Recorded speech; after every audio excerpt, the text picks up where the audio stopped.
Back to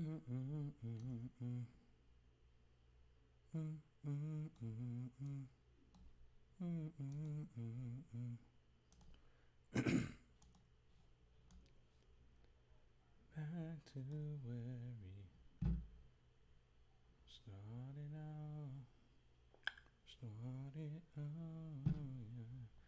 What up, folks? What up, folks? Let me turn my mic down. Y'all shouldn't be hearing me so loudly. Let's get some music going as we wait for people to get in here. How are you guys doing tonight? I'm Christopher Manyweather, and I'm glad to be here this evening. Tonight we got a special guest. This is a barber, a little bit of everything. And this individual is a special person, and I really wanted to introduce you guys, my subscribers, to her. So we're gonna have a wonderful time, and this is Mrs. Toby Wilkins. She is a barber. She has been in the industry for a very, very, very long time. So yeah, you guys, we're gonna have a really, really good time tonight, and as well as just it's gonna be an interview process because I know that she has so much information that's gonna help me personally in my career as well as help you guys. So if I feel the same way about like for my career that that as for yours, I'm like, it's not no way that I couldn't introduce you guys to this lady. So you guys stay tuned, stick around. You'll have an opportunity to pick her brain, ask some questions, because she's a barber, a barbershop owner, a philanthropist, a wife, a mother, all these different things, and wears so many different hats. So it's gonna be a really good night, and I wanted, like I said, I want to introduce you guys to such a wonderful lady. But we'll wait for just a little bit to get a few more people in here, and it's gonna go down. What's going on, Nathan? Welcome, welcome, welcome. We got something good going tonight, man. We got something good. And I actually, like last night, we were in here when we were talking to TZ and just interviewing with TZ, and really just getting the opportunity for you guys to ask him questions, ask me questions, get our opinions, our perspectives on these different things. And I felt like, man, why not do more of these types of deals, So it's gonna be good. I'm really, really looking forward to it. Let me find out where my other overlays are. Here we go. Right here. And she should be calling in any minute now. I'm waiting on her to call in so we can get this thing rolling. What's going on, Anthony Owens? I don't know if you heard me, but we got a guest speaker tonight. A really good person that I want to introduce you guys to. So it's going down. New Year's resolutions. My New Year's resolution is always consistency, because that's the thing, that if you can be consistent in whatever you're doing, you could be a monster. I don't care what it is. So if it's the gym, bro, you're gonna be a beast. If it's cutting hair, you're gonna be a beast. Let's be consistent. Whatever you start, let's see it through to its finish, and that's what I'm on every year. That's what I'm pushing in the year to come. Mr. Chavez, what's going on? What's going on?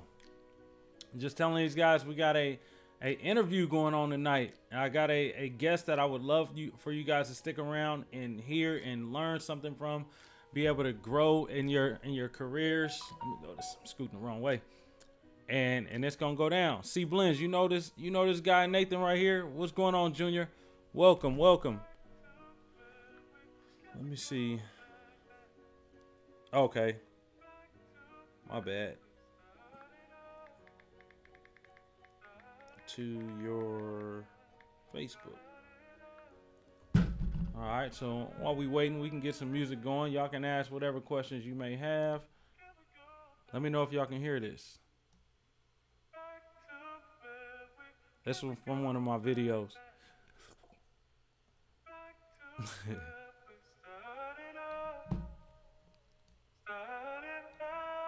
Yes, sir. Yes, sir. But what y'all got going on, man? What is your C Blends? What are your New Year's resolutions? What you got? Anybody? What are you guys' New Year resolutions? I mean, he's going straight into New Year's. We ain't even finished Christmas yet. We got We got to slow it down. So you said, what made me start YouTube? So the thing that made me start YouTube, I felt like I didn't see myself in YouTube. I saw educators, I saw people that were good at designs, people that were good at cutting hair, people that were good at enhancements and just different things, but I felt like I didn't see myself. There was no person that I could really like relate to in the industry. So what I was doing was I was like, I can fill a gap, you know, and I felt like I was pretty good at explaining what I was doing. I had put in a lot of time in the barbershop, so I knew how to cut hair. I did a lot of training in the barbershop, so I knew how to explain it. So I felt like, you know, why not? Why couldn't that be me? So let me just try it. And here we are, a little bit over 30K, you know what I'm saying? And we here. I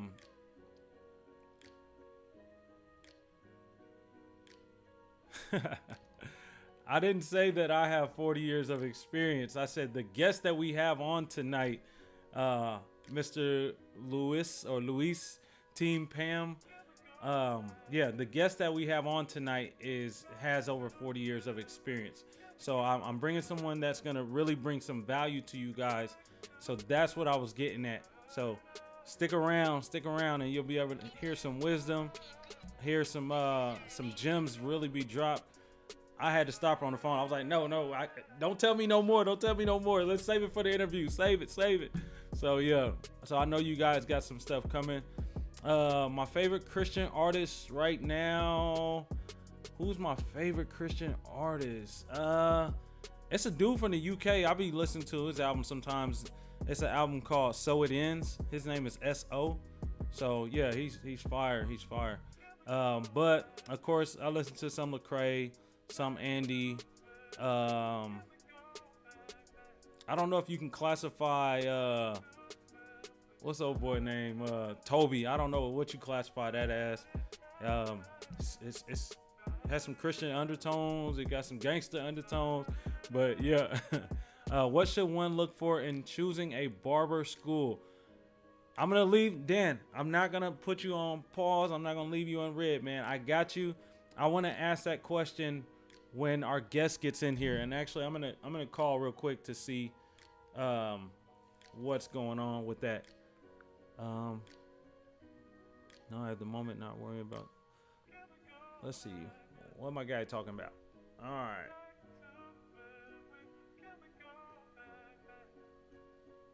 Man, why is this tripping like this?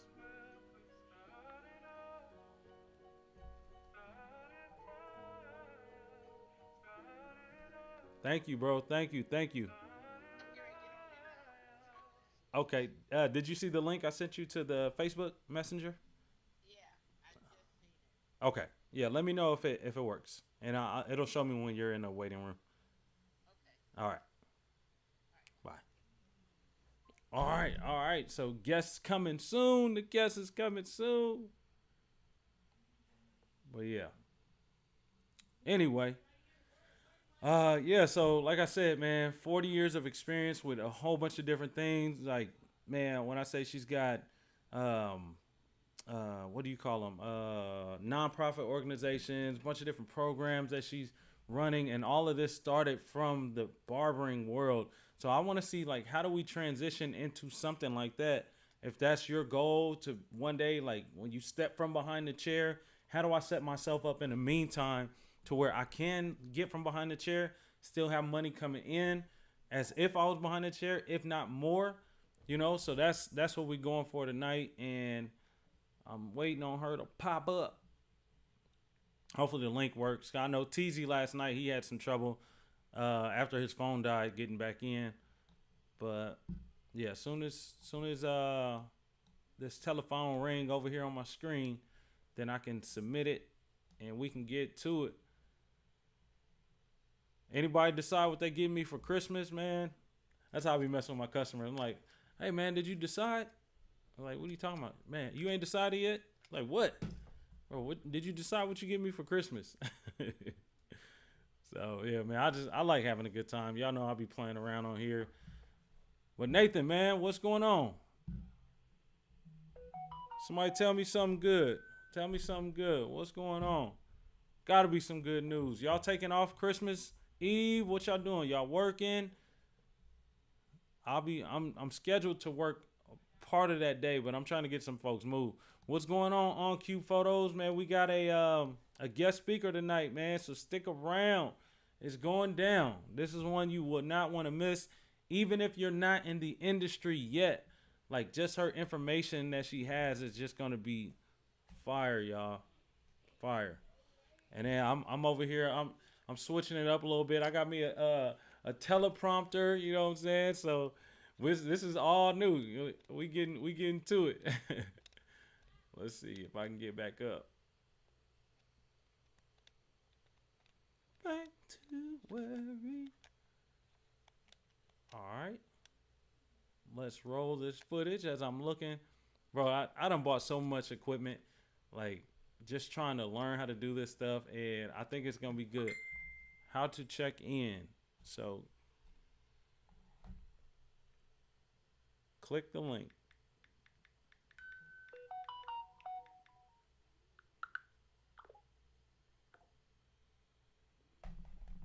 Ronald Morgan, what's going on? Ronald said, "What's up, Barber family?" Hey, we got a nice interview going. I'm waiting on our guests to get in, and you know these little links they be sending me to send out be kind of sketchy sometimes. I ain't gonna lie. So we get into it, but hopefully it'll work here shortly because I'm ready. I'm anxious. I got a whole list of questions that I done got already, and I got my my teleprompter, and I'm ready to get to it. Do I like Joey Vantes? I never heard of that person. So you might have just changed my life. You might have just put me on. I'm gonna have to check him out. I do got like Spotify and something else music. Okay, guys. So we got yeah. Let's get to it. You guys help me welcome in our guest. Her name is Toby Wilkins, and she is in the green room right now. And I'm gonna call her in. What's going on, Devin? What's up with it, bro? We got a guest tonight. That's my guy, Devin Fades. So here we go. Let me call my sister to the room. Hey, Hey, how you doing? I'm doing good. How about yourself? I am well. Let me get you on this split screen. I want to get a split screen going, so we half and half. I want to be on the left Okay. side. How do I switch you over? There we go. So I'm over here. You over there. Let's get your name up here. I've been preparing for this. You thought I was just over there doing nothing. Look at that. We got your name up here. No. Can you hear me? Yes, ma'am. I can hear you. Can you guys hear her? Someone let me know if she's clear, if you guys can pick it up before we get started, because I got a lot of questions and it's a lot I want to hear from you. I was telling them that I do. you was when I first talked to you on the phone, I was like, okay, stop, save some for the interview because you got a lot of information. Okay, so on cue photos, I think he is good. So let me get back. Let me scroll back up here. Everybody's good? All right. Dan had a question as well for you, but we're going to save some questions for the end. So guys, welcome to the channel. I'm Christopher Manyweather. This is Deadstock Barbershop, and I help barbers in training take their skills to the next level through videos, tutorials, product reviews, and even great interviews like this. Today we have a special guest. Her name is Miss Toby Wilkins. Miss Toby Wilkins has been in the industry for a very long time, longer than some of y'all have been alive, but she has a lot of information. So I'll just jump into it. You're a very interesting woman. So you wear a lot of hats, and you've worn a lot of hats, and you've been a licensed barber for over 40 years. You're a cosmetology instructor. You currently have a barbershop, the Barber Lounge, in your city, where you offer an apprenticeship program. You created your own product named Transform Rejuvenate Body Butter Mhm. Moisturizer. You created that back in Yes. 2012. I've been doing my research on you, ma'am. Ah. You partner with former NBA player Marvin Williams, and you run your nonprofit organization and an after-school program, Love Me for Me, inside of the Marvin Williams Recreational Center And how do you Right. say it? Burmis? How do you say it? Or your city? Bremerton. Say it again. Bremerton. Bremerton, Washington. And you Hmm. were recently featured in the Clark's Consulting Firm magazine. So I'm gonna stop there because if I keep going, like we could just be talking about all your accomplishments all day. So what I want to do is just start with the lady that you are, Toby Wilkins. Tell us about you. And are you married? Do you have children? Just give us some backstory. Yes. Hello, everybody. I'm Toby Wilkins. Yes, I'm married. My husband's name is Reuben Wilkins, and he is a barber as well. But he's also a journeyman plumber, and he's an instructor too. We have 9 kids together. I have 7. He have 2. So when we got married, we got 9. We don't ever say step kids. We just got 9 kids, Okay. and we got 27 grandbabies. Oh my goodness. Yeah, yeah. So I've Wow. asked all the family members to shut it down for a little bit, give me a little break. Give you a break. Let me Oh, just you hold must on be right now. the busiest grandma in the world. So Yeah, but I love it. I love it. so with all those different things that I've mentioned that you've accomplished and that you're currently doing, how did this journey begin? Like how did you end up with clippers in your hand? How did this all start? Well, actually, when I was growing up, I was about 10. I was always braiding everybody's hair in the neighborhood. So if you got those neighborhood kids that's braiding people's hair, Yeah. that more than likely they end up in this industry. And then I started when I got in my I was 16 and I don't know if you guys remember, but finger waves was a big hairstyle back in that day, and they was calling them ocean waves. Uh-huh. So it was a barber named Carl, and he worked at Carl's Barbershop. He owned that. I would go by there and just watch his work, and he did my finger waves. But in the midst of him doing my hair, I would sit under the dryer and watch him cut people's hair.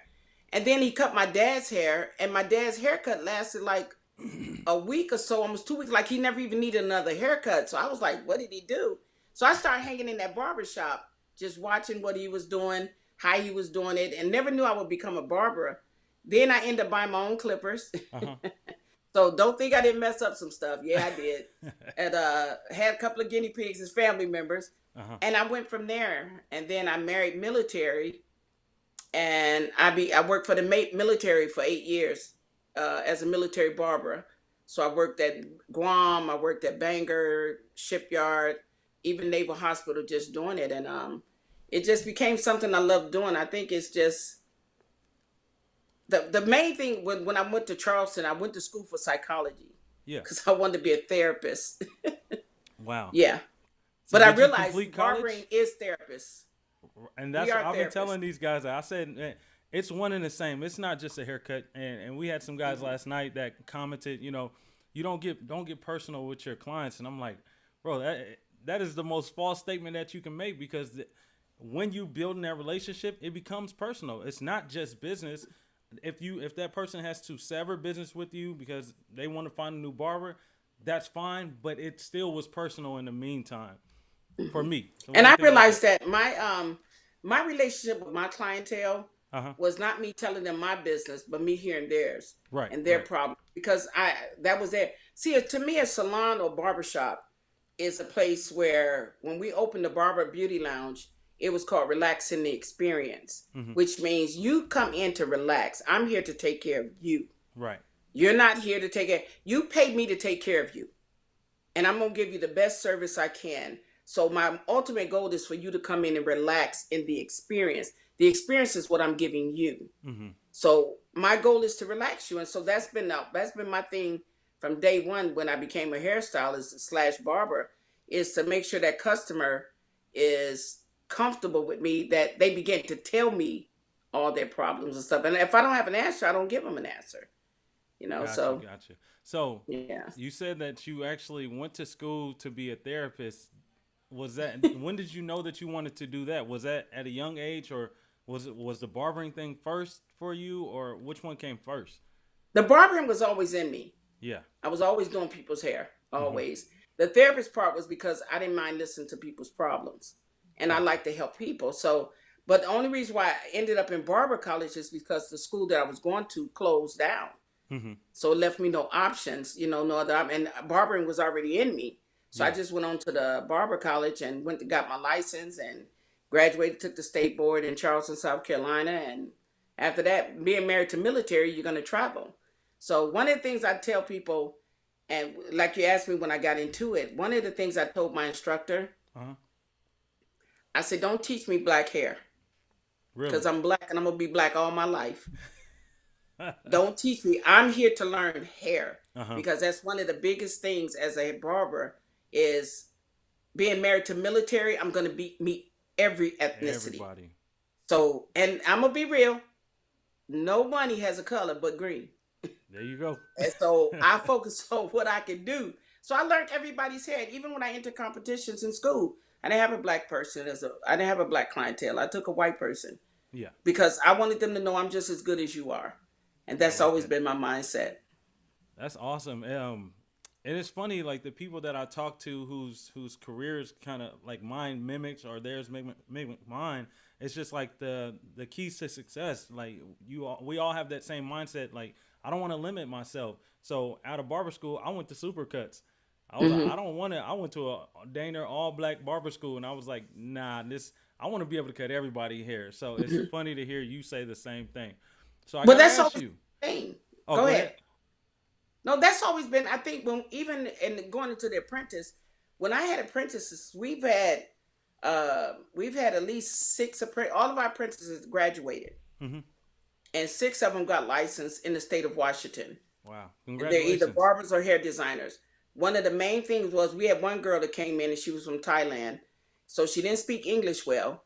But that, like I told her, and she came from another school, and she said, "Well, all I was cutting was Caucasian old white man hair." I said, Mm-hmm. "That's fine, that's fine." But in here, you're gonna learn to cut everybody's hair. Everybody. There is no uh, skin color in this place. You're gonna cut. And you're gonna have to learn to cut my hair just like you cut their hair. And so she graduated and she became a very good barber. And she Wow. cuts everybody's hair because you can't. We all know as African Americans, we always have a tendency to be shut down. Mm-hmm. Oh, you can't come in, or back in our ancestor days, they weren't allowed to go places. Right. Well, my mindset is I'm gonna learn to cut everybody's hair because I'm not gonna turn nobody away. Yes, My ma'am. race been turned away from a lot of things, but I'm not gonna turn away because once again, the money's green. Yeah. And if I'm good at what I do, and I actually had this experience as a military barber, Uh-huh. to all the barbers out there, never let nobody make you feel you're not good enough. Mm-hmm. And what happened was I was in the barbershop and he was an officer. And we always say it's a new thing. We say back in the day, next man, so you take the next person. He didn't want me to cut his hair because I was black. Yeah. He didn't know how well I cut. So I said, okay. So the next guy came, he said, well, you know what? He was a chief. He said, I do it because I got an inspection. I said, come on. I put my foot in it. I ain't gonna lie to y'all. I put my foot in it. Yes. I put my foot in it and I gave that man the most cleanest haircut that I've ever done. Yeah. When he finished, the same guy that turned me down Uh-huh. said, well, you could go ahead and cut mine. And you know what I told him? I said, no, next man, because you don't tell me what I can do. Right. I know what I'm good enough to do. That's You why ain't cut when I his went, hair. huh? You ain't cut his hair. No, in the military barbershop, you got a whole row. Yeah. So, you know, they had inspections coming. So Oh, we had wow. Marines and Navy. So you got to go on. And I had to do them high and tights and everything. No, because you're not going to make me feel, you blast me in front of everybody that you don't want me to cut your hair. Uh-huh. But then when you seen how well I cut, now you want to get in my chair. Now I did later on down the line, let him get up in there. But that day, no, Taught him a you're going to lesson. feel this So, one. how much were haircuts back then? I know people are Oh, probably don't let thinking me. that. I In the need to know. military, on Bang, in the barbershop, military barbershop, haircuts was $275. And we got 50% of that. Oh. $2.75. You got half. Yeah. Oh my goodness. So we had to bust it. The most I've ever cut is Uh-huh. 126 heads in a day. 126 heads in what? In a day. No. No, Y'all I did. hearing this? 126 heads in a day? Mm-hmm. Do you know you supposed to be Got in to the get him Guinness in book? and get him out. You supposed to be I in was the slow. For real? Yes. Wow. So how Everybody else long? was hitting 200 and 300 haircuts a day, and I'm like, dang, what am I doing wrong? Wow. Yeah. Oh yeah, because y'all had the clippers with the thing, Yeah. the vacuum on The it, right? vacuum system. Yeah. Oh, And then okay. you got to realize you have inspections. So they bring they bring their group down Uh-huh. in sections. and you look like 30 to 40 heads in one group. Yeah. So each person will bring their group in, and we got to get them in and get them out. Y'all You ain't flying got through time to sit there and try to be, the... no, you got to get them in and get them out. So I was slow as far as I'm concerned. I was like, well, y'all getting what y'all get out of me today. All right. So I guess my next question is, what's the most money you've ever made in a year cutting hair, not as an owner? About 70,000. 70,000. And was this while you were in the military, or is this once you were outside and had your own establishment? Outside. Okay. Outside. In the military, you ain't making number 2 summer haircut. Yeah, but I'm thinking, man, if I'm in there doing 130 haircuts a day, I'm no, because but you got to realize, even though you do that 120 some haircuts a day, you get 50% of that, and then the government gets his tax. Oh my goodness. You couldn't make a living back then. You cutting hair for the love. You gotta be, man. That's wild. And we would start at 8, and we would get done like at 5.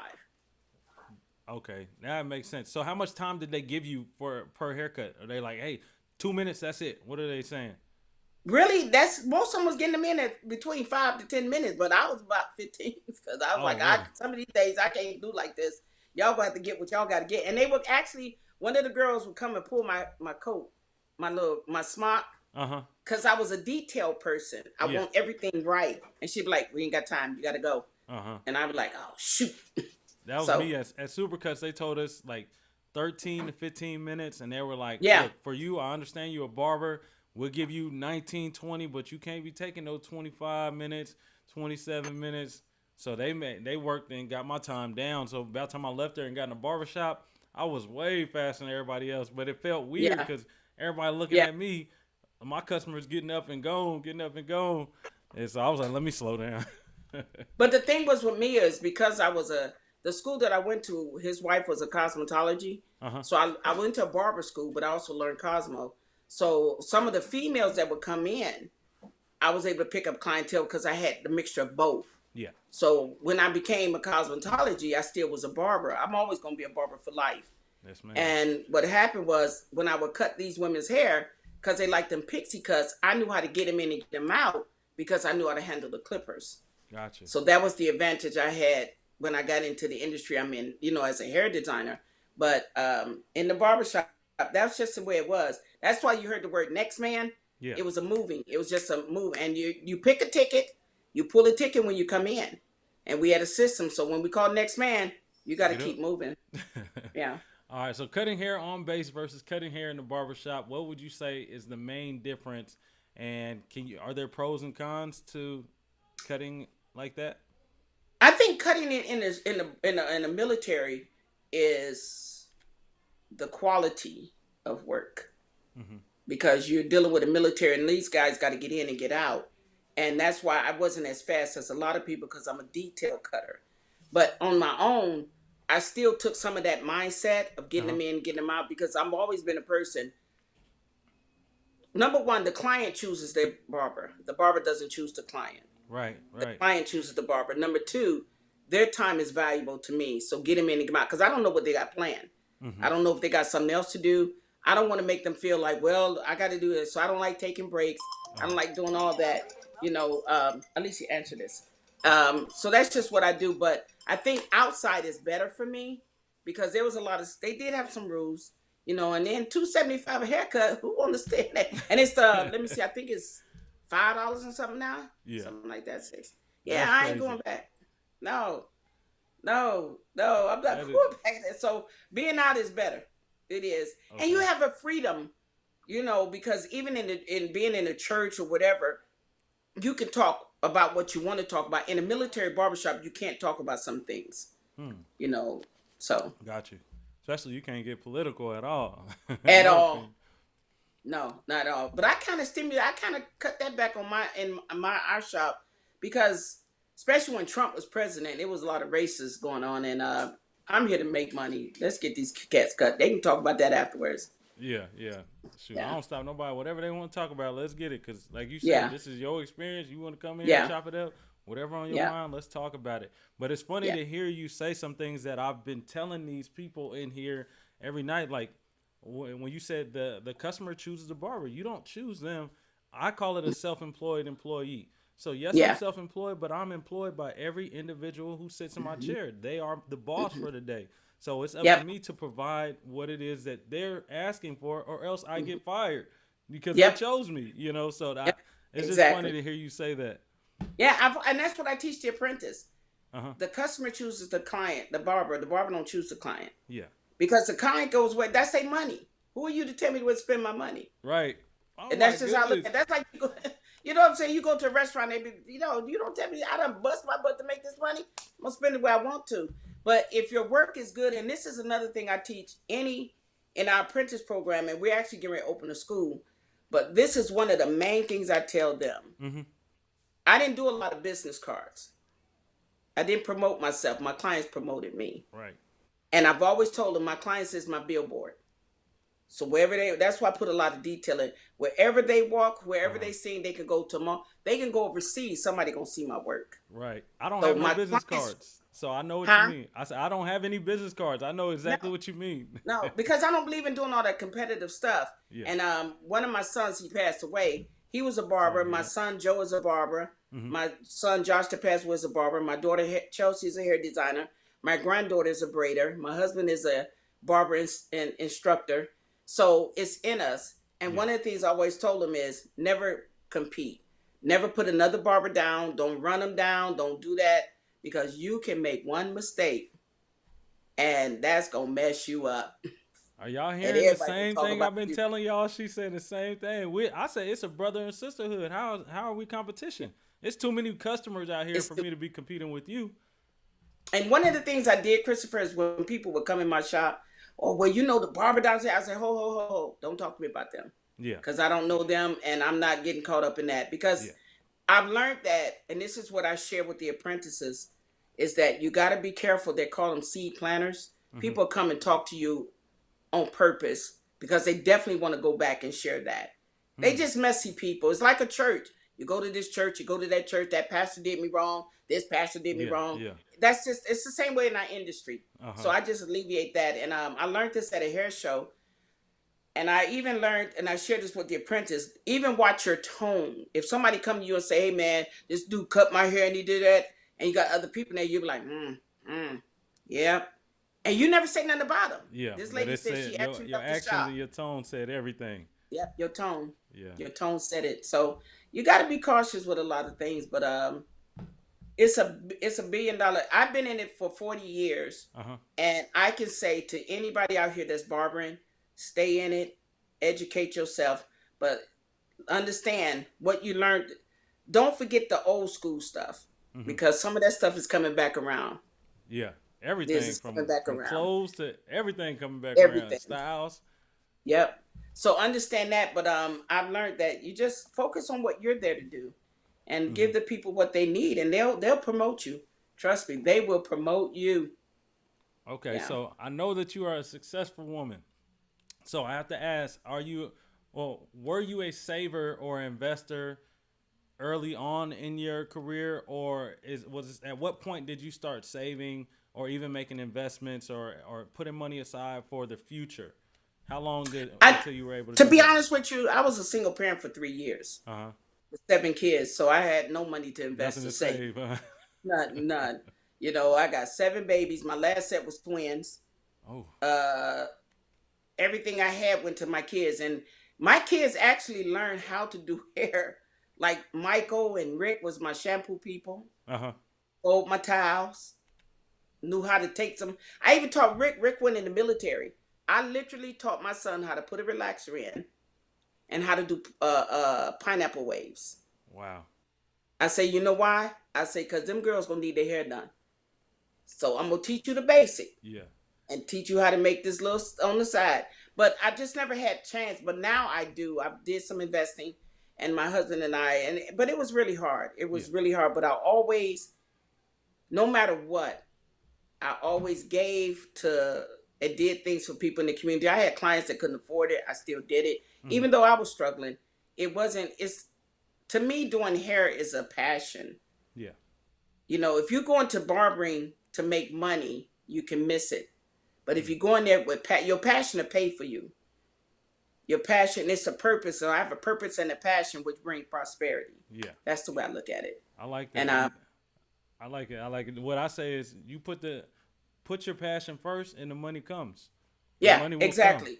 It will So bring prosperity if you put your passion first because you don't get caught up in the numbers. And so and I know for this in the industries, I know COVID messed a lot of people up. hmm Our barbershop didn't really hit, it got hit, hmm but not as bad as some people did. You know, when COVID hit, I instantly got on it.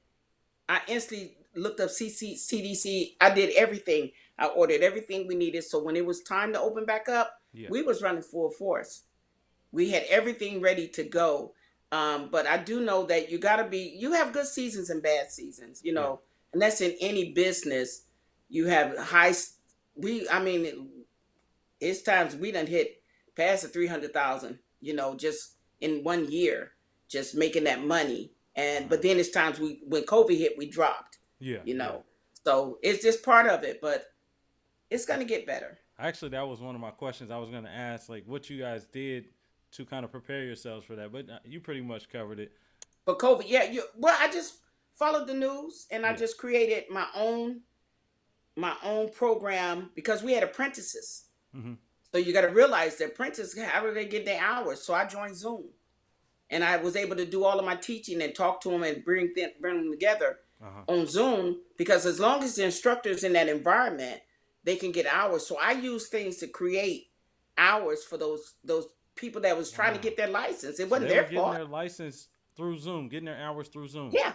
Wow, Mm-hmm. that's amazing. Because you can do, and get this, the state board now in Washington told me that when I do a school, 50% of their lessons can be done online. Wow.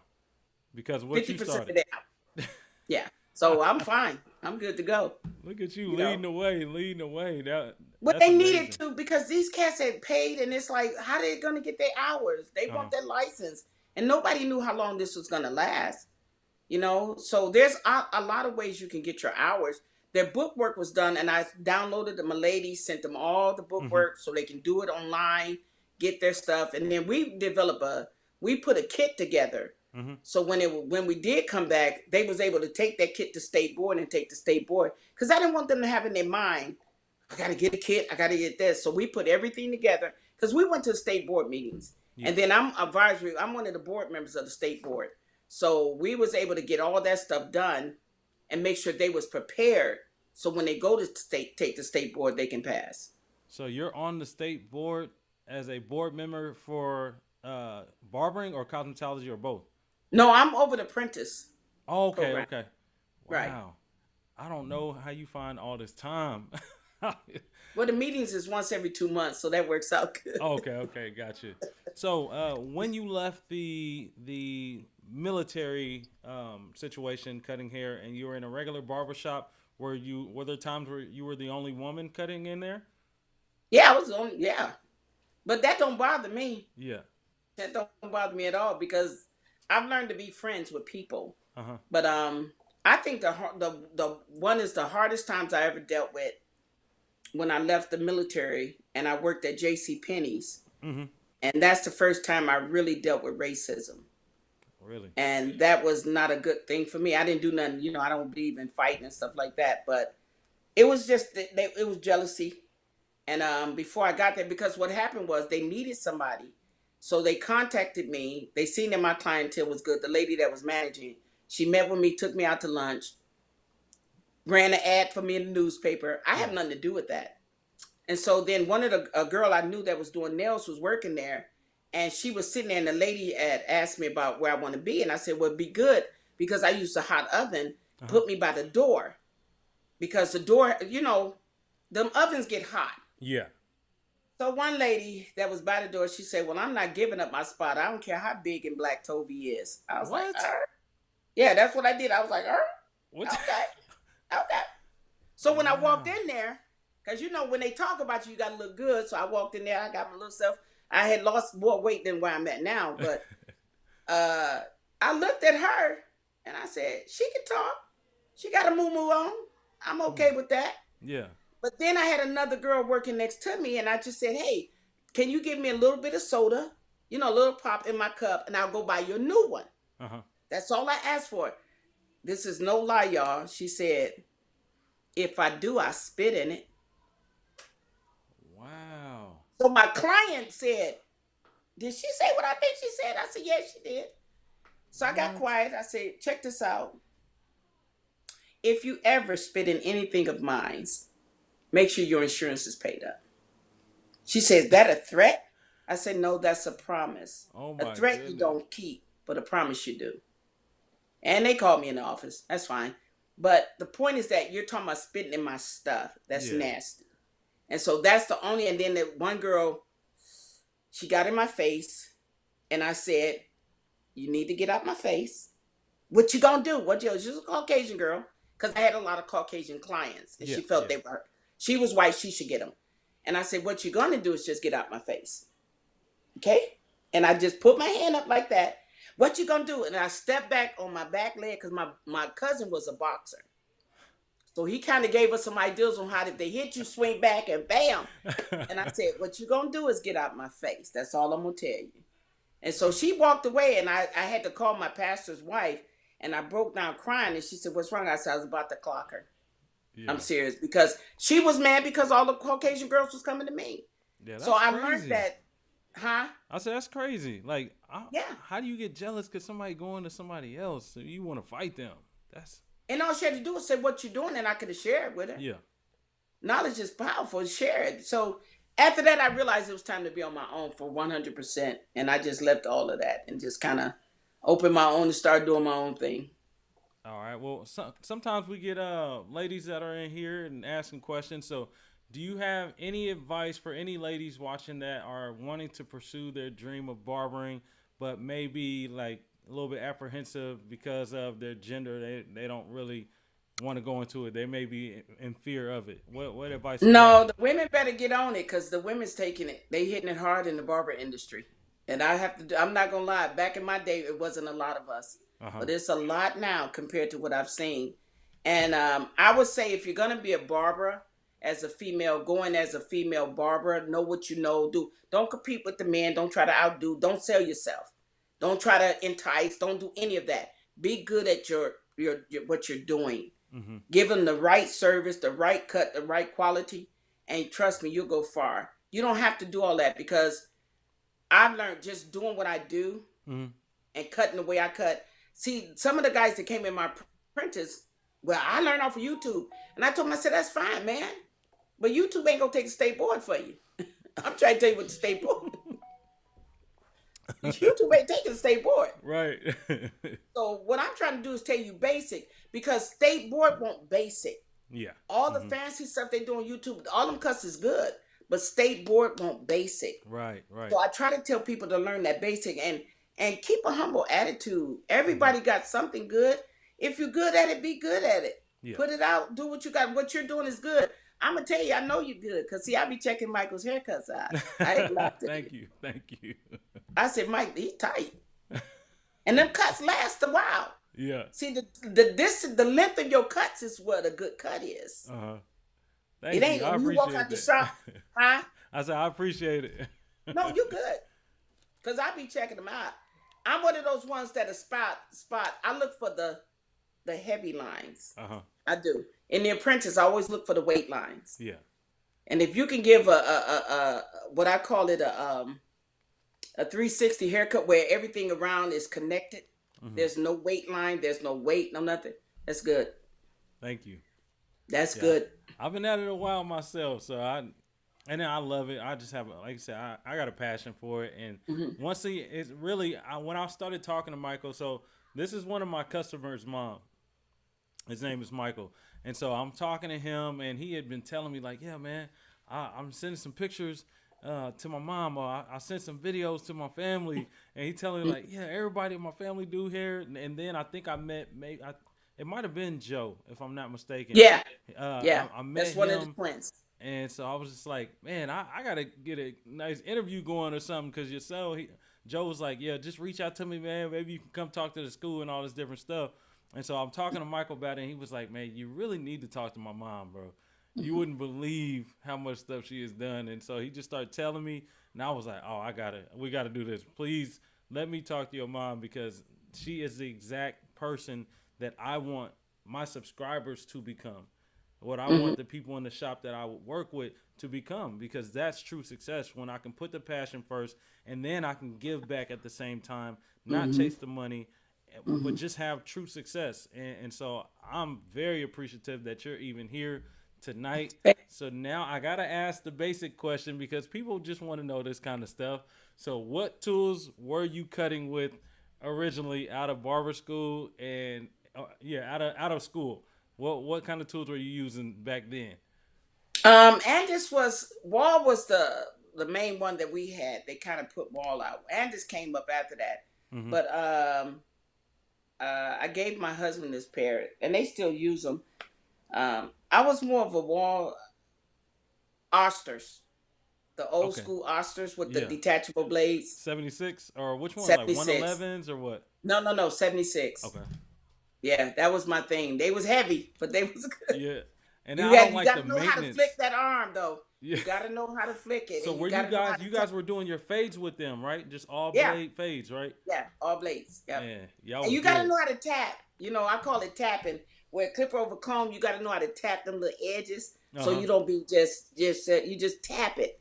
And that's what I tell the apprentice. You got to tap it. So I always zone in on the heavy weight lines and learn how to blend that, get them out, because that's really the thing. But working as a barber, in the military, remember I told you I had to do those haircuts? Uh-huh. That really helped my speed go up, but then also too it made me realize that I got to focus on not just getting my speed but the quality of my work. Gotcha. But 76s was my thing. All right. 76s was my So thing. Yes. 76 is back then. So now we got the new school clippers. Do you own any of the new corded clippers, Babyliss, or any corded Andis or anything like that? Actually, I gave away my the gold. They was rose gold Babyliss Uh-huh. when they first came out, and it was a young man because I'm from Cleveland, Ohio, and he came in the apprentice program. He was military, Mm-hmm. and I seen something in him, and I said, and he's trying to do what he do, and I said, look, man, I said, number one, you homie, so I got to take care of the homies. I said, but I appreciate you, and I see it in you that you uh-huh. can do this. So I want to give you these because I had the rose gold Babyliss, Yeah. and I gave him those. And then I've always given out clippers and stuff like that. When the apprentices and people come in, Mm-hmm. they clippers can break at that moment. If I got a pair, go ahead and use them. Yeah. My daughter teaching how to do hair, I've always given away a lot of stuff. So, but my husband have everything that's out. Trust me, Really? all the new ones.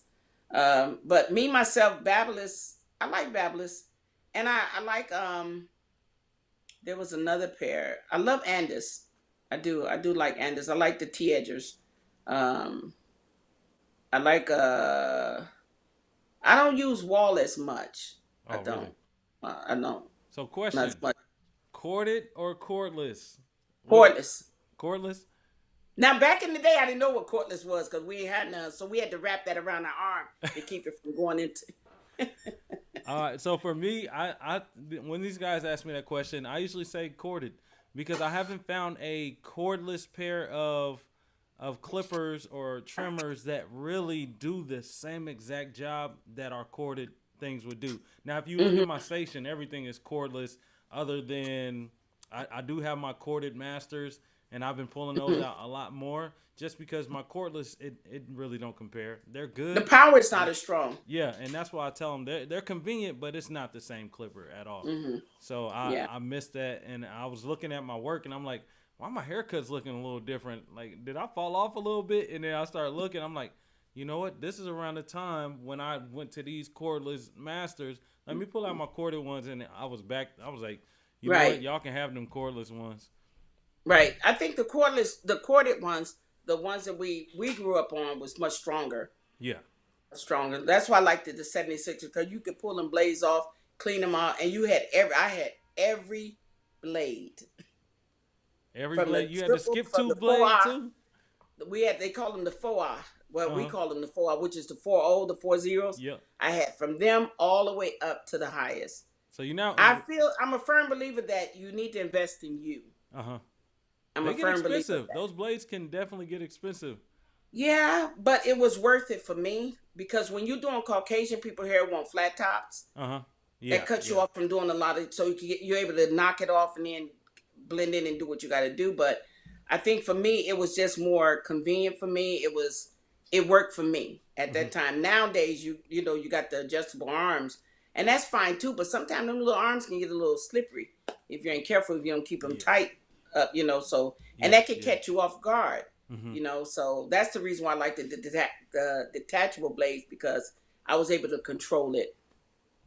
Gotcha, gotcha. So, what Yeah. advice would you give to someone looking to get into the industry today? So, a lot of these guys that are in here, they're still at home cutting, or guys and girls, they're still at home, or they may be in barber school, or just thinking about it, and like, hey, let me just watch this random barbers live. Like, what advice would you give to them? Value yourself, and the way you value yourself, you get your license.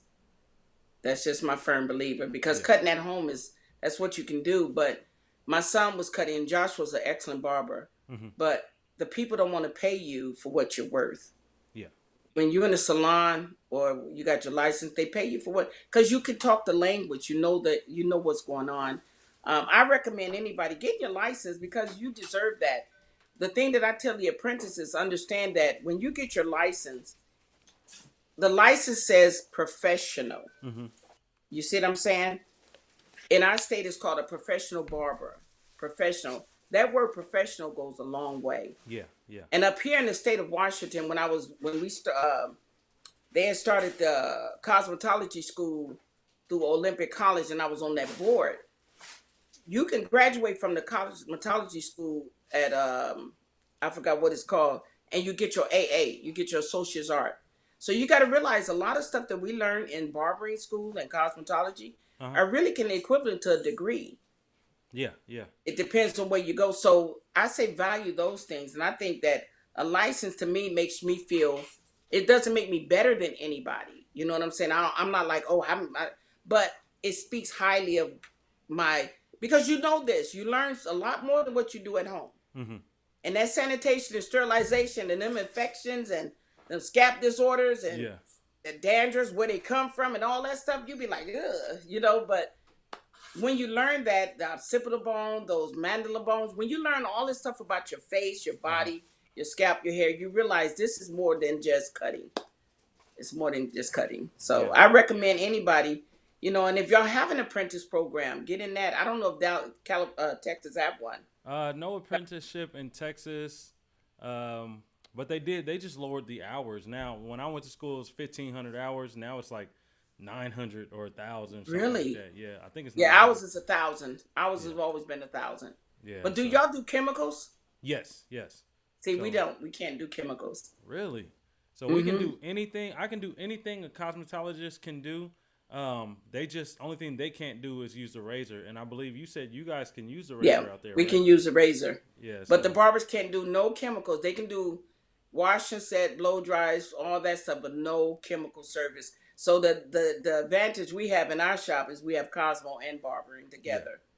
So Oh, those nice. Cosmos, when the men want them dreads, we can dread them. But if they want some color, the hair designer or the Cosmo can put that color in it. So you just keep it, and it's just keeping it in the circle. Okay, so let's see. I want to look at some of these comments really quickly. So West Now, the artist, says 76ers is his all-time favorite. And then, Yeah. yeah, my guy Devin right here, he says he's been saying this in the group. So we're in different Facebook groups and things like that. And some of the Mm-hmm. topics that you've touched on, even just like sanitation and knowing like the bone structure and all of these different things, it's not a big factor in barber schools. Like it's not a real teaching point. And so I know he's one of the people that really is like preaching this stuff, just like what you're saying, because we should know it. You know, I should know what a massage can do to a person that has high blood pressure. You know, all of these different things that we learned in barber school when I was going. But now Mm-hmm. everybody's focus is like, we got to teach you how to do the best fade and get you out of here. And Yeah. even on YouTube, with guys looking at YouTube and Instagram, they think that this is barbering, but barbering is so much more. It's more to it, and that's the problem. My husband get more people come in from people who don't have license, but they don't understand the stuff that they're doing to their hair, hmm and they're just using clipper after clipper. They don't even sanitize. See, what I do is in our print, I have the state board come to me. I say, hey, I'm going to set up a meeting, come and talk about sanitation sterilization Hmm. to the apprentice. They need to understand this is real stuff. This is not, and especially now that we got all this vaccine and all this virus going around, you got to clean your stuff. Yeah. You Yeah. got to, because you don't know. And everybody don't shampoo their hair. Everybody don't take care of their scalp. You want to take care of your environment. So I do talk about, that's a big pet peeve of mine. Mm-hmm. It's the sanitation sterilization, because it's really important for your health as a barber or hair designer who are all online listening, just as well as yours. You see what I'm saying? Mm-hmm. It's really important. So somebody's saying, hey Toby, hey. That's why I put it up here on the screen so you can see. Like, they So, but you see enjoying what it. I'm saying? It's very important that you know. That's why we recommend people going to school. Uh huh. I wish y'all did have one thing about the apprenticeship is for barbershops who you train the people the way you want them to be. And you help them. And if they already know how to cut, Mm-hmm. it does help you. They're employees. You're Yeah. actually Yeah. hiring this person, and you can do an apprenticeship. And when they're done, you can do a contract and say, after this period of time, you can stay here and work with me for this period of time. Now, if they want to go on their own, they're going to do that. We all know that's the industry. Yeah. I worked with you for so many years, and I'm out. Do you?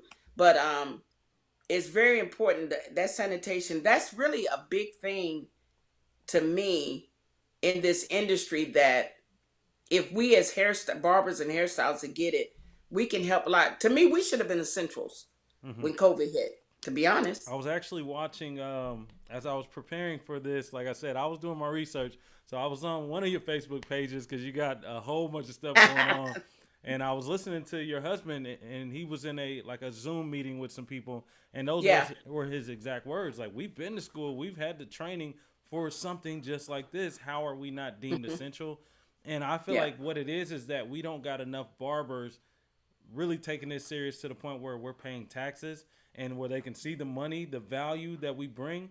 So they shut us down. But anything else that was making some good money for them, whether it was alcohol, you know what I'm saying? Right. All of that stuff, the pet grooming stores out here, all that stuff was open, but I can't go to work and I've been trained for Right. 1,500 hours.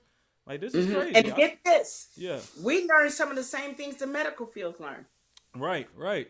And So I'm just like, sanitation and what? sterilization is a big thing for us. Yeah, with But I'm gonna tell you hospital what grade happened. disinfectants. I'm gonna tell you what happened. To be Uh-huh. honest, when the state board, when I talked to Kevin, he's over the state board education part. One of the biggest problems with up here in Washington is you have a lot of under table barbers. You have a lot of barbershops that don't pass sanitation sterilization inspections. Uh-huh. They don't. They don't have their stuff, and some of them have a lot of people that's working in there that's not licensed. So they're gonna look at that and say, well, they don't really do their own job, And so that's the Mm. thing that we have to realize, is that we have to change it, and that's why being on the board, I make sure even with the apprentice, I'm like, no. And my husband's very detailed about cleaning and all those things. He's very detailed about it. So we make sure they understand. And we had 3 inspections, and all of our inspections was above 90. Wow. All of them. We got one. She told me the truth. She said you could have got 100, but we normally don't give 100. Oh, So I got I like a don't like 98. those. Like, I know. it's got to be something wrong. I We missed had it. little bit of hair on the top of the garbage can. That was it. Oh my goodness. I said, but that's fine. I take that 98. Yeah. That's okay.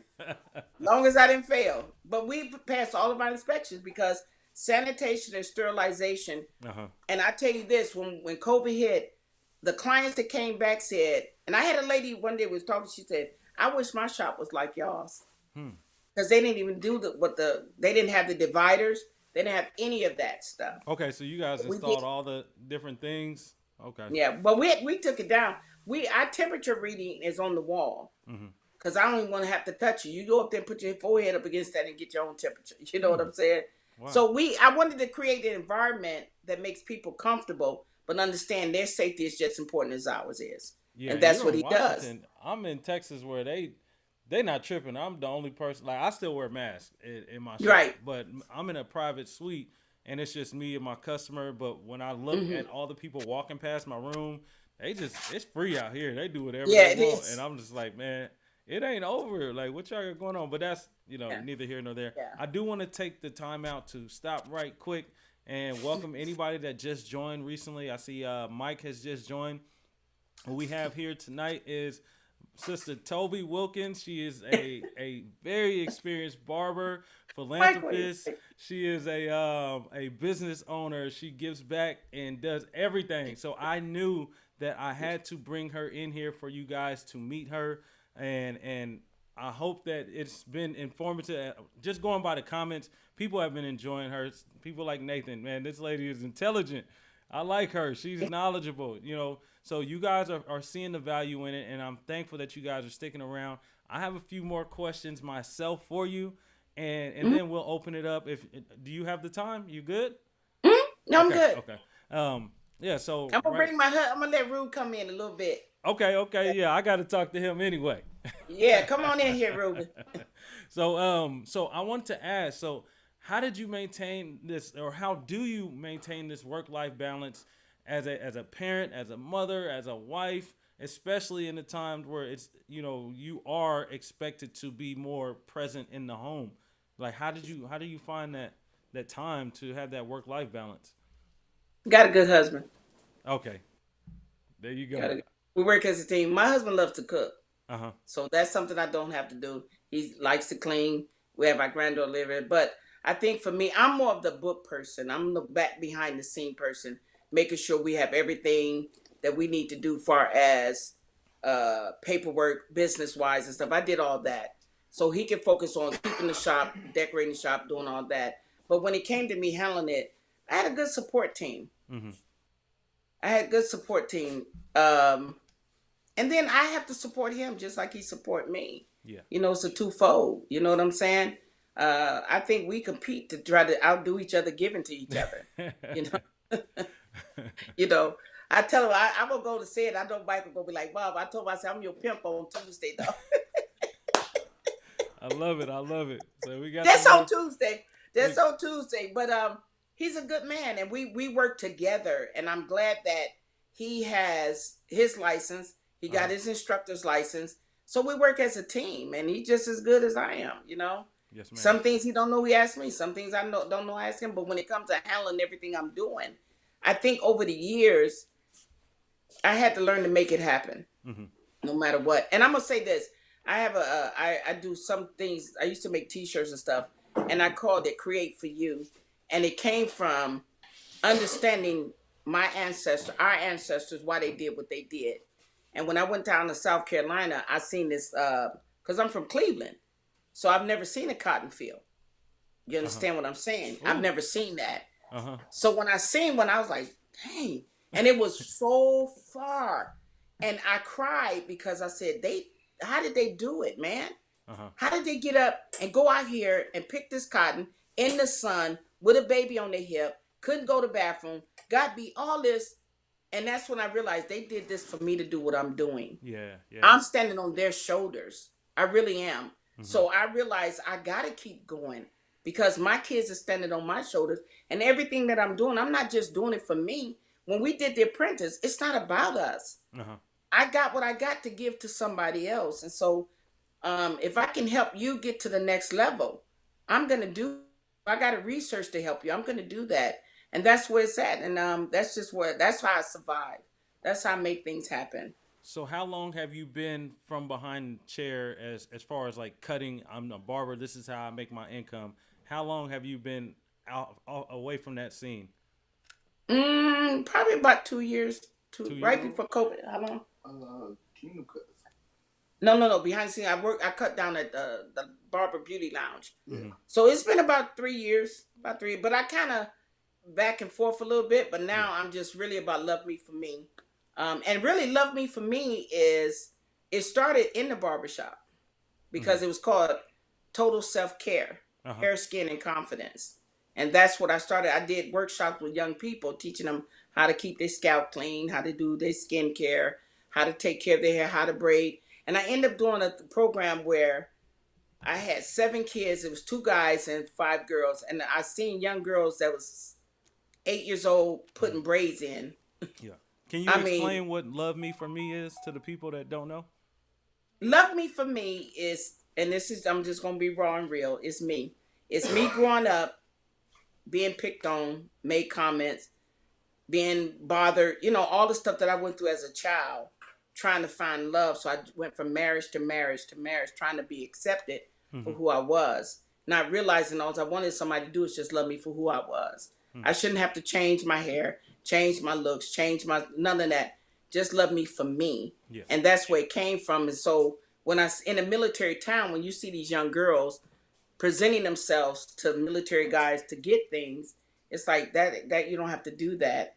But then it's a lot of low self-esteem, a lot of bullying in school, a lot of racism, because we have a lot of biracial kids here. So I realized, and that was another thing too, teaching them biracial kids, because the mom don't know how to do the hair. Most of the moms are white.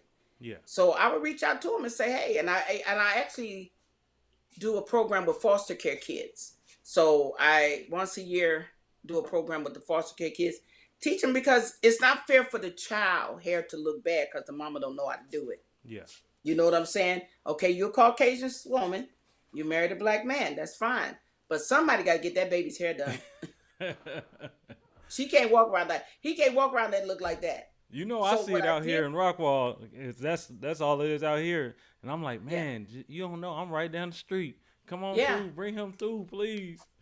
And they be wanting. We actually opened the shop before COVID hit out in Bainbridge Island, which is a secluded island from here. And we were starting to pick up clientele, but a lot of the kids are mixed. And then these kids are adopted. So they got these adopted parents that's Caucasian. They're black, and they walk around here with beady froze. You know, no. I can't see the peeps walk around like that. So I would go to them and say, hey, we have a barbershop. You know, you're welcome. And some of the moms, I say, hey, call me. I'll show you how to do their hair. Wow. Because they in school, and these kids are feeling bad. Yeah. These girls want to be cheerleaders, but they ponytails ain't shaking. Oh, girl, we can hook some weave up in there. We'll make it like that. That what you need. We'll make that happen. You know. But get this, an awesome way to get back. I like it. Some of the parents now call me to talk to their daughters because they adopt them, and that blackness is coming out. Oh. You understand what I'm saying? They need Mama Toby to come talk. That's what I told them. I said, I ain't your mama, but I sure will be your auntie. And auntie said, you need to knock that mess off. Hey, I love it. I love it. Yeah, because their parents don't know what to do, you know? And one of the things I teach the kids is, and this is to anybody that's African American, because we've been told that our hair is bad. We got bad hair, it's kinky there. No, I was in a hair show, a competition, and this guy was white. His model was black. And I asked him, I said, why do you have a black model? He said, because y'all hair do anything we wanted to do. I said, see, that's good hair. That's really good hair. We do have good hair. See, I can flat iron this if I had long hair and wear it straight. Yeah. But then I could get in the shower and let it kinky and wear a fro. But then I could throw some braids up in there and I could still rock that. So that's the thing that you got to realize is it's not about I don't have any hair. I have good hair. I don't know why my phone. Somebody got to teach you that though.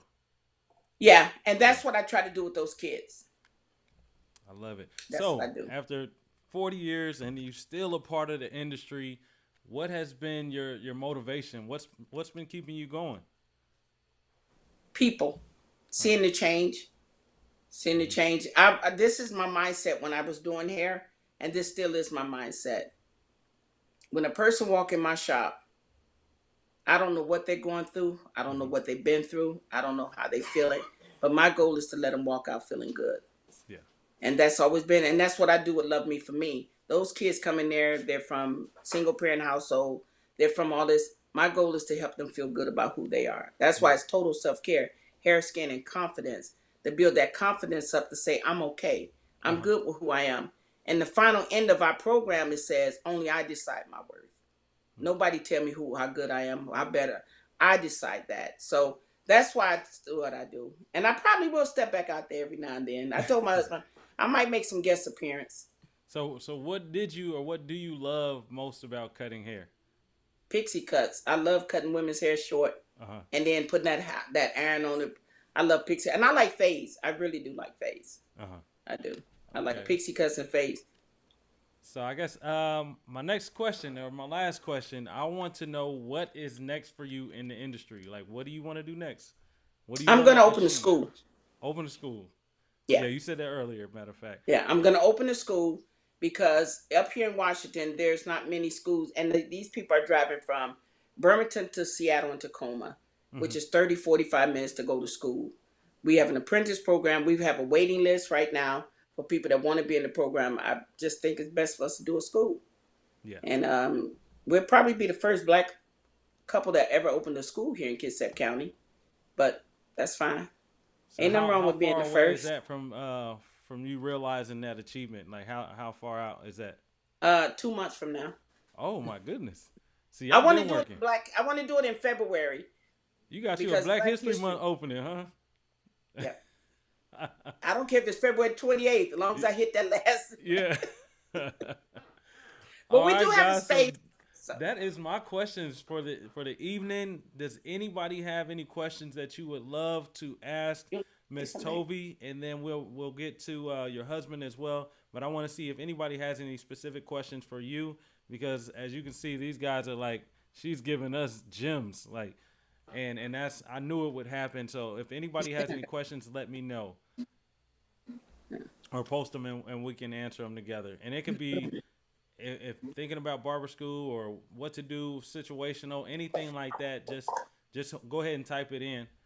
If not, then we can move on. because my thing says 70%. 7%. No, but I just tell them, hey, hang in there, man. Everybody just hang in there. This is our year. 2022, do you. Mm-hmm. That's my new thing. 2022, do you. Don't let nobody tell you what you can and can't do.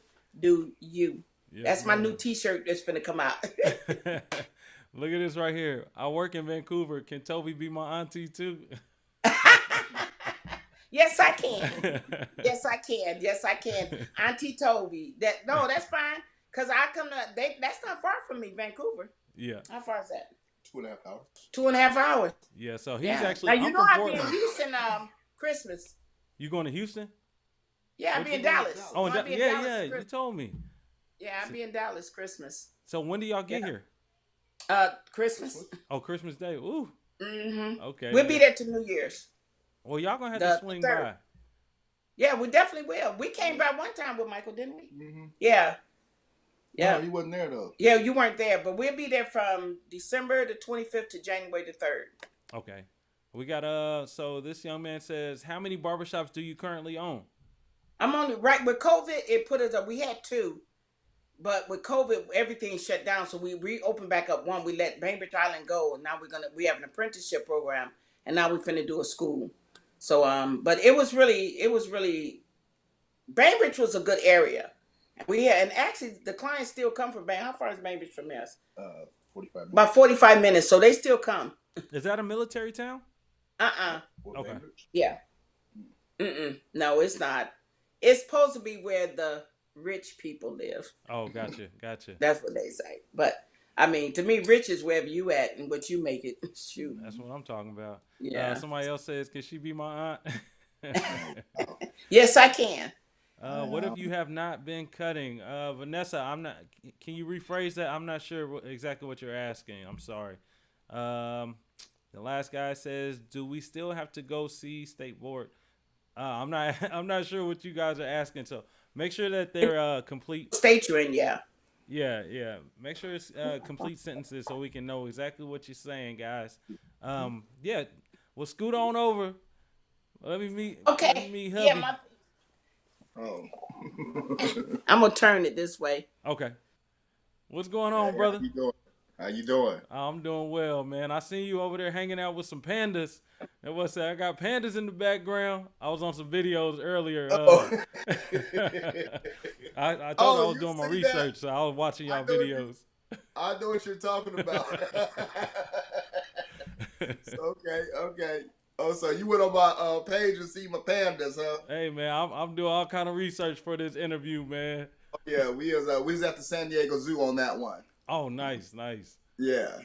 So, how long you been in the industry, brother? I've been cutting since I was 20. Yeah. I didn't get my license till about a few years ago, and then but I've been cutting since about 20 years old. Okay, so one of the questions. Let me scroll back up, and I'm glad you made that statement because just last night, it was earlier on. Last night we had a guy. His name was Dan Alvarez, and he said, "Hey man, I'm 35 or 40. Yeah, like 30, 35. Am I too late to go get into it, to get into barbering? He wanted to know, is No, it too late? And so how old were you when you got your license? I was 50, what, 55, 50, no, I was what, 54, 53 There we when I got go. my You hear that, Dan? You're not too late. You got a license. 20-year jump. Oh yeah, no, no. And then I shot right out because I think my thing was is because I had the skills, I just didn't have the paper. Yeah, yeah. And I think that's Here's my what a lot phone. of us look at. We look at, oh, we got skills, but we don't. Huh? My phone hanging out the bag. Oh, sorry. Okay. We got skills, but we don't have papers. Uh-huh. And I think that's what happened to a lot of us in this industry. And I know some states don't require as much. But I think one of the problems we having right now with even what we're dealing with COVID and all that, I think we really have to realize that you need to have that education. And I Definitely. think that's the things we push. I push education because I'm also a licensed plumber. Hmm. And I had to go through an apprenticeship course class, for that too. So, I did plumbing for 15 years also. Yes, sir. You gotta, I think it's best just to be educated. So Dan asked the question, what should one look for when choosing a barber school? Uh, Well, we're dealing with that now. Right, we're dealing with that now. I think one of the things you want to make. I think you really got to make sure that the barber school is on the up and up. If you're there to learn, if you're there to get your license, then some of these places that they have out here will make sure that that's what you get. But if you go in there, you fail that test, you got to keep retaking it until you pass it. Yeah. So I would actually look for a place that's actually going to teach you something. Hmm. I think one of the things we go into the industry, we see how we do. I think YouTube has really changed the So I got industry. 5%. Can we go to my phone? Okay. Go ahead. And I think the industry has changed so much with Uh-huh. YouTube and stuff like that that we don't get the good education no more. I Hmm. mean, half these cats don't know how to do a real razor shave. Yeah, They yeah. can do a razor lineup. They can't do a razor shave. That's funny. Huh? It's funny That's because someone just asked earlier. He was like, he said, I need to work on my 14 stroke method. Yes. So Yes. man, you're not lying at all. Right. So that's the thing, I mean, that's one of the biggest failures when you go to the state board is razoring. Yeah. A lot of people fail on razors because they could do it. They could do a taper. They have no problem with cutting, but when it comes to knowing those strokes, stuff like that, that's where they be like, I didn't learn that one. Yeah, yeah, They go in there, they hold their razors wrong. There's supposed to be certain ways you're supposed to do things. So. yeah. And that's one thing I noticed when I was in school. You had the guys that they only want to go show everybody that they can cut hair, and they never was able to pass the test, or it took them multiple Mm-hmm. attempts, or they just didn't get better. Like they Mm-hmm. didn't get better, and they were the same when they came in and when they left. Mm-hmm.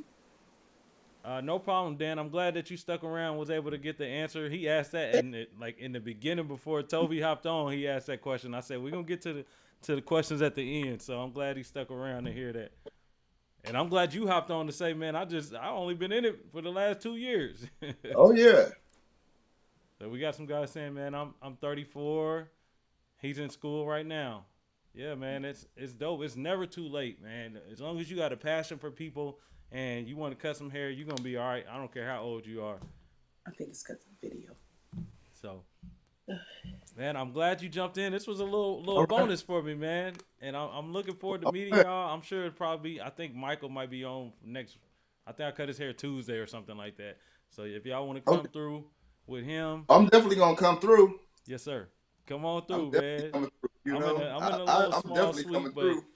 it Huh? works. I said I'm in a little small suite, but it works. I can go in there, Hey, have fun. man, it is what it is. Yes, You sir. know. But if you're ever up in this area, you always got a place. Yeah, always come to the shop.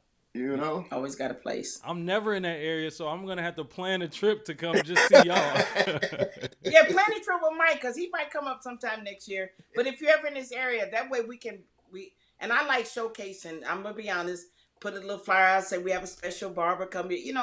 Give you some props too, man, because I appreciate what you're doing for us now. Just allowing us to be on here and talk to you. Oh, no I problem appreciate at that. all. Put it back on you. No, it's fine. You Oh, can see okay. me. He can see me. Oh, I don't I know. got you a little bit. I got you a little bit. But hey, that's all I wanted. I was able to pick your brains. I think the people were Yeah. able to learn a lot from you, as well as get some gems from him really quickly. So I thank y'all, man. I love y'all. Have a wonderful evening. Have a Merry Christmas. All Safe right. travels when y'all head out here. And I look forward to meeting y'all really soon. Oh, we Yeah. coming to see you. And tell all my nieces and nephews I said I love them. They can hear you. Y'all hear Auntie? She said she love y'all. Auntie say she love you all. All right. Have a great right. night. Thank you, guys. You All too. right, thank you. All right, Bye-bye. Bye. Man, what y'all think? Was it worth it? Y'all came in here, y'all stuck around. We had an hour and 20 minutes to talk to some people that's been in the game, been around the game, that's doing some great things in the industry, on the verge of opening up a barber school. That's crazy. That shows like that's going to be a great school just because as you guys got to see the personality of the people that are going to own it. It's not no way that the kids will come into that school and not be successful. That's the kind of school that I would want to be in. Like, man, my school, the owner was cool, but we really didn't have staff. We really didn't have people that were trying to educate us. We had people that were trying to get their license, and so their license to teach. So they were kind of placed over us, but they wasn't better than me cutting hair. They really didn't have a lot of information that would definitely help. So, man, it's great that you can find people like that are, as you guys, every person that has come on live, it's so funny how like all our ideologies about this industry is just the same.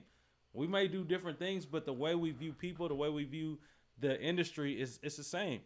And I even seen for Toby, as I was on her Facebook pages, like she said, I surround myself with like-minded people, and that's what I advise you guys to do it, because you'll see, especially when you start going to barber shows and expos, you'll see that those are the people that are coming out. These people are like-minded. They're here for the same reason as me. I'm trying to get better. I want to see the new tools. I'm trying to link up, meet some barbers from all over the country to where we can chop it up. Like, this is my first real conversation with either of them. Like, I introduced myself. She called me after I talked to her son. But this was our first real conversation, and it felt like I was talking to a family member. So, and it's like that when I go to expos and different things, and I'm surrounding myself with like-minded people. So you guys keep coming back. If I can find people to come on and have these lives so we can get a different perspective. We got it from a veteran perspective, two veterans, as well as a mother, as a husband. We got it from a wife. You know what I'm saying? Like, everything. She hits every category that you can think of. She's giving back to the community. She was giving back even when she didn't have. Like, you got to put the love aspect first. And what you'll see is that, man, my business is growing. And like she said, she didn't even advertise. Like I said, I don't advertise. I don't have a business card. People are like, hey, man, let me get your card. I'm sorry, I don't have cards. Here's my Instagram. Or now I have that little thing, Popple, but I don't even have it on the back of my phone where you can just let a person scan it. But for the most part, bro, I don't advertise. Like, my only advertisement is Google. Like, I have people leave me a review, or my customers word of mouth. They're going to work, they're going to church, they're going to play basketball, and they're like, man, who's cutting you up, bro? That's the cleanest haircut I've seen in town. So, you guys, I hope you were able to learn. I found it was exciting. It was wonderful to hear someone that's generations ahead when it comes to what we're doing, what we're still learning. You know what I'm saying? Say the same stuff, And so I feel like when you find the true core of what barbering is, it transcends time. Like, it transcends errors. You know what I'm saying? The haircuts may change, but the feeling about it that I have is the same feeling that she had. You know what I'm saying? Back then, 40 years ago. I'm not even 40 years old.